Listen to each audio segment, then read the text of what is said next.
portada. Viene destacado el día sábado en la revista del diario El Mercurio. 2 días después de ser designada como la abanderada de Chile en los Juegos Olímpicos de Río de Janeiro en La Moneda, la maratonista fue a un cuartel de la PDI en Recoleta para estampar una dolorosa denuncia, que fue violada por su padrastro, el que le dio el apellido, por más de 10 años, desde los 5 hasta los 17.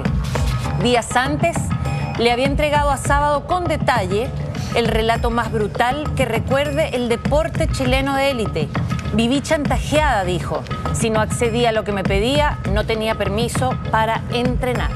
¿Cómo están, amigos? Bienvenidos a Mujeres Primero, 8 de la mañana en punto, 2 grados de temperatura, y partimos este programa con esta desgarradora confesión que el día sábado y que durante todo el fin de semana pues fue comentario obligado en todas las casas, en todos los diarios, y por supuesto hoy partimos con esta noticia bien complicada. Exactamente. Michael, buenos días a todos, buenos días a la gente que nos está viendo, y por supuesto que esta es una noticia desgarradora, una confesión que es liberadora de alguna manera para nuestra querida atleta olímpica, abanderada de los Juegos de Brasil 2016, que de alguna manera le saca un peso de encima, como ella misma relata. Esta fue una entrevista que dio a la revista El Sábado del Mercurio, donde dio detalles escabrosos, dramáticos, dolorosos de lo que había sido todo este tránsito de su infancia desde los 5 hasta los aproximadamente 17 años, donde ha sido abusada habría sido abusada. Digamos que esto forma parte de una declaración que ella realiza en la PDI, ¿no es cierto? Así es. Erika Sobreviviendo Libera es el título de este reportaje de Rodrigo Fluxá, donde habla con ella, donde entrega detalles, como ustedes comentaron, chiquillas. Y me gustaría partir leyendo donde ella habla del régimen, de este régimen bien autoritario, como lo define Erika, que vivía en manos de su padrastro, un pastor evangélico. Mira, dice: era un régimen bien autoritario. Teníamos que pedir permiso para comer un pedazo de pan o para ir al baño. Con 5 años hacíamos aseo, lavábamos ropa. Si hacíamos algo mal, teníamos que rezar de rodillas toda una tarde contra la pared. El pastor a mi hermano lo tomaba del cuello, lo lavaba con agua fría, a mí me tocaba lo otro. Y acá ella comienza a recordar lo que habría sido el primer ataque sexual en su contra cuando tenía 5 años, y dice lo siguiente: mira, debo haber tenido 5 años, la primera vez que me abusó en el campamento. El dormitorio estaba empapelado con un papel mural rojo tipo craft. Él mismo lo había forrado. Él empezó mostrándomelo como un juego, con caricias, y después fue avanzando. Esa primera vez no entendí lo que pasó. Era una niña, no cachaba nada. Él siempre decía que eso nadie lo tenía que saber. Pasó varias veces más y después nos fuimos a Puente Alto. Yo estaba feliz. Creía que al irnos a una casa sólida, con más vecinos, eso se iba a acabar. Pero ahí siguió lo peor.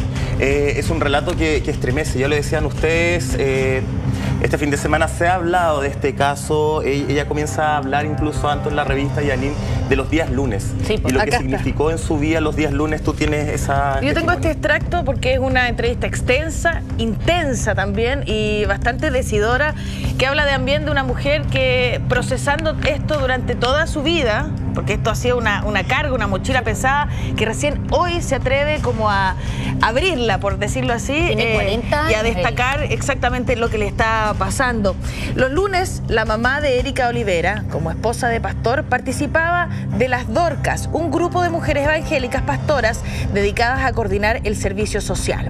A la misma hora, su hija volvía del colegio a la casa de la población Carol Ursúa, aterrorizada. Era el día más horrible. Me acuerdo caminando hacia la puerta. Estaba sonada nomás. Tenía que llegar y aceptar. Tenía que pasarlo con él. Es decir, se refiere que cuando su madre iba a estas reuniones, la miraba con cara de te acompaño, y la mamá le decía quédate aquí, digamos. Y ella sabía lo que le tocaba. Tenía que aceptarlo nomás, claro.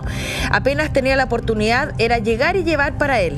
Mientras yo no me pude defender, él hacía lo que quería conmigo. A veces en la noche, y esto lo destaca también, dice, él iba al dormitorio nuestro y ahí molestaba un poco. Me tocaba cuando estaban mis hermanos. Pero generalmente las cosas se daban en el día, cuando mi mamá no estaba, porque él no trabajaba o lo hacía en turnos como inspector de micros. Después mi mamá llegaba en la noche y yo había estado llorando todo el día. Me demoré en contarle, dice. Ese forma parte de los episodios reiterativos que ocurrían semana a semana por parte de Erika. Dice que se demora en contarle, o sea, es una situación complicada. Estamos hablando de la pareja de su madre, que era el causante de este dolor, del dolor provocado a esta pequeña niña, que todo esto partió a los 5 años de edad. Que en su infancia también, Anto, ella creía que este caballero de apellido Olivera, que le había dado su apellido, pensaba que era su padre. Claro. Su padre biológico. Ella cuenta un poco que le preguntaban a la mamá por qué con su hermano mayor tenían distintos apellidos, ¿cierto? Pero la mamá le decía, lo que pasa es que en el registro civil se equivocaron. Nunca y desde esa creyó inocencia eso. ellos creyeron. Ella después se da cuenta que era su padrastro. Y además también en una entrevista donde Rodrigo accede a entrevistas con Felipe, el hermano de Erika, que también entrega distintos antecedentes. Claro, habla Felipe, no habla la madre en esta entrevista, no habla el padrastro tampoco, por cierto, con respecto al apellido. Erika un poco se arrepiente, le da rabia de haber hecho famoso el apellido Oliveira, primero apellido que no le corresponde biológicamente, porque Olivera, apellido que no le corresponde biológicamente porque no es su padre, y además que fue su agresor, su principal agresor y violador, según sus palabras. Fíjate que claro, ella cuenta esta historia y hay un minuto de la entrevista en la que habla de la mamá, de cuando le cuenta a la mamá a los 12 años de edad que el esposo de la mamá la ha violado y la ha violentado sexualmente durante muchos años, desde los 5 hasta ese entonces los 12 años. Y la mamá no le creyó. La mamá le dice, ojalá no sea cierto lo que me estás contando, ya lo voy a buscar, ojalá tú lo tienes textual. Mira, responde a lo que nos estaba contando en el inicio. Me dijo que ojalá que fuera mentira, porque si era verdad que él me abusaba, nadie me iba a querer, no iba a poder tener hijos ni familia. Esa respuesta me dio. Y Rodrigo acá le pregunta, ¿no volviste a contarle a nadie en tu vida, en los años que siguieron avanzando? Y ella dice, no, en octavo básico ya me sentía tan enojada que estuve a punto de contarle a mi profe jefe, la señorita Silvia.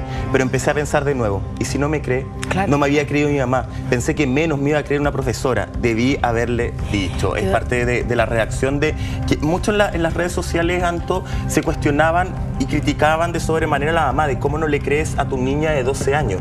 Pero también acá hay un contexto de dependencia bastante fuerte, de miedo. Un contexto de miedo que no solo vivió Erika, que vivió la familia completa. El hermano, Felipe, también habla en la entrevista y él asegura que Erika se sacrificaba por ellos, porque si ella no accedía a entregarse al tipo, ellos no comían, porque los chantajeaba con plata, porque entonces no compraban comida, porque entonces no había nada en la casa. Y los hermanos, aunque sabían perfectamente lo que estaba pasando, porque sabían cuando él se la llevaba a la pieza, encerrarse, sabían todo lo que pasaba dentro y sentían que tenían que callar. Es una historia colectiva. De abuso familiar. Es un abuso familiar. No solo a Erika, abusaban a los hermanos, abusaban a la familia. Abusaban a la mamá también, aunque no lo sabía o aunque no lo creyera. O no lo quería ver.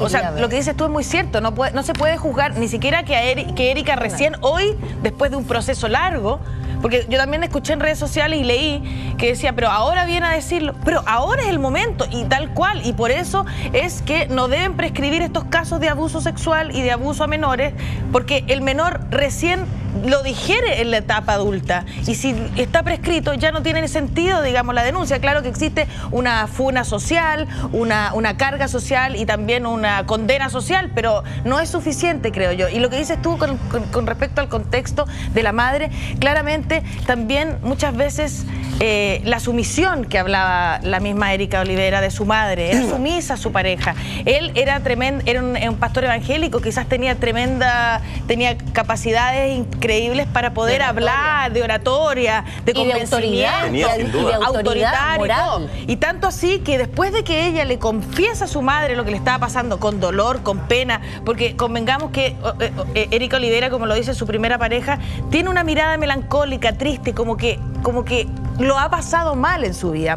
Y esto fue lo que dice a los 12 años, Erika Olivera cuenta que develó por primera vez los abusos y se lo contó a su mamá.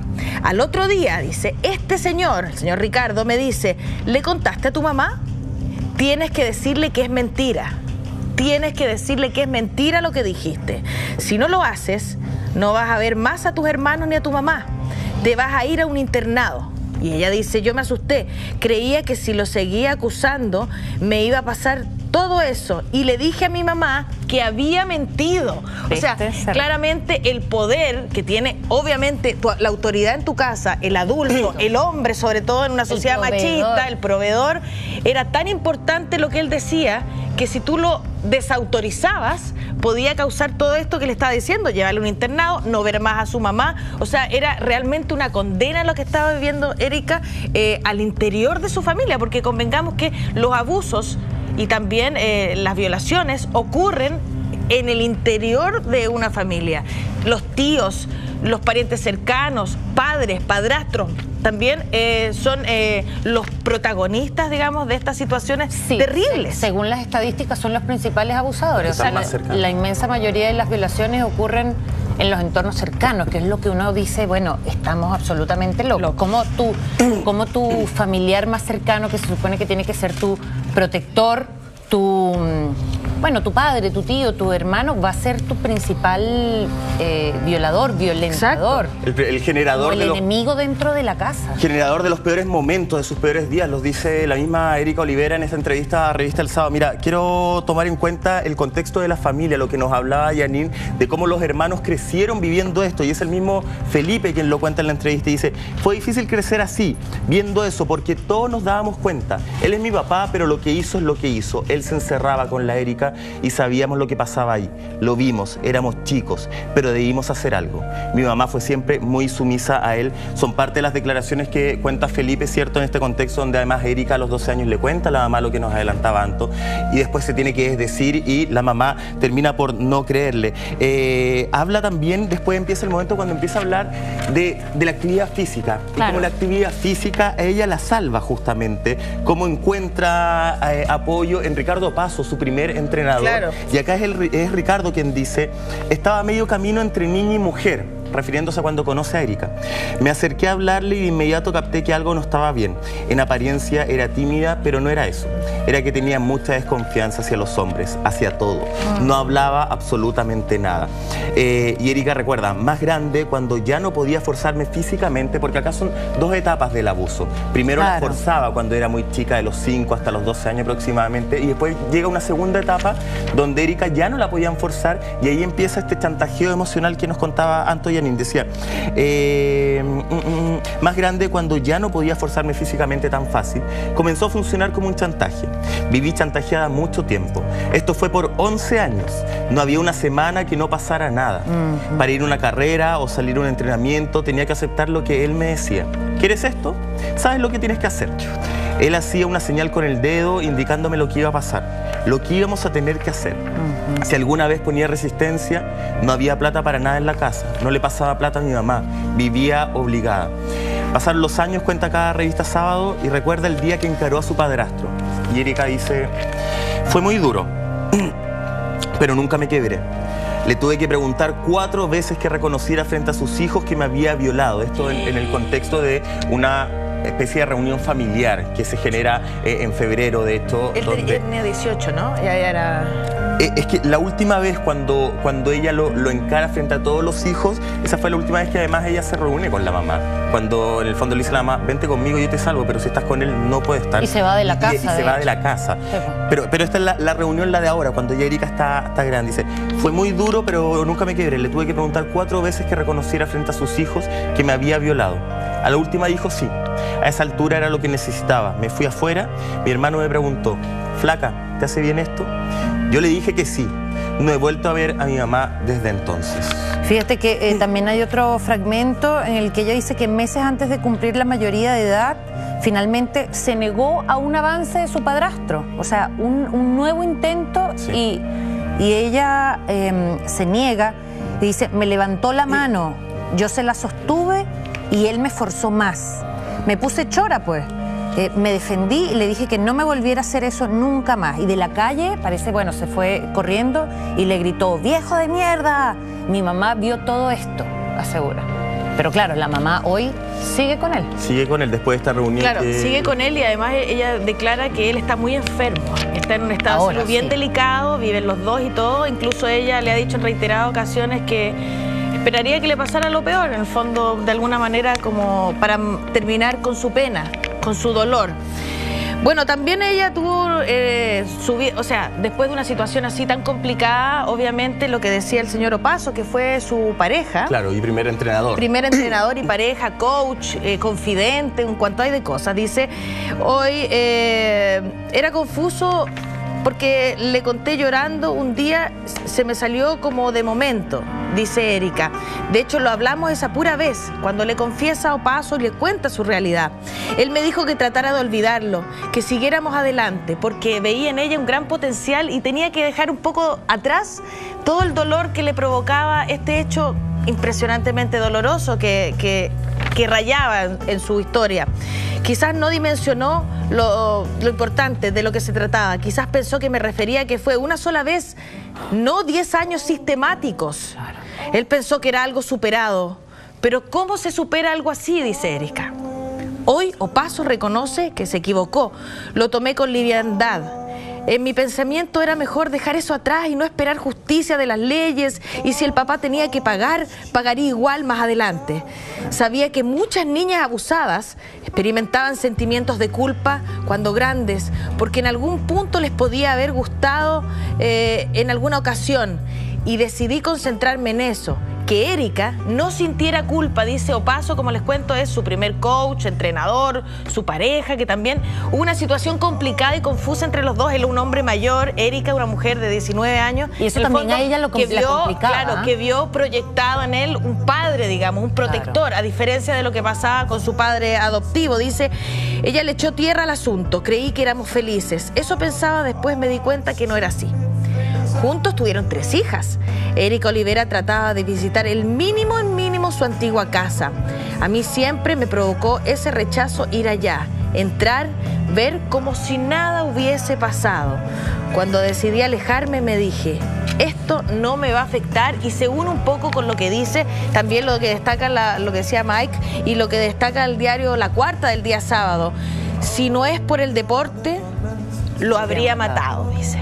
Claro, es una de las reflexiones que hace Erika, asegurando que el deporte la salva finalmente, porque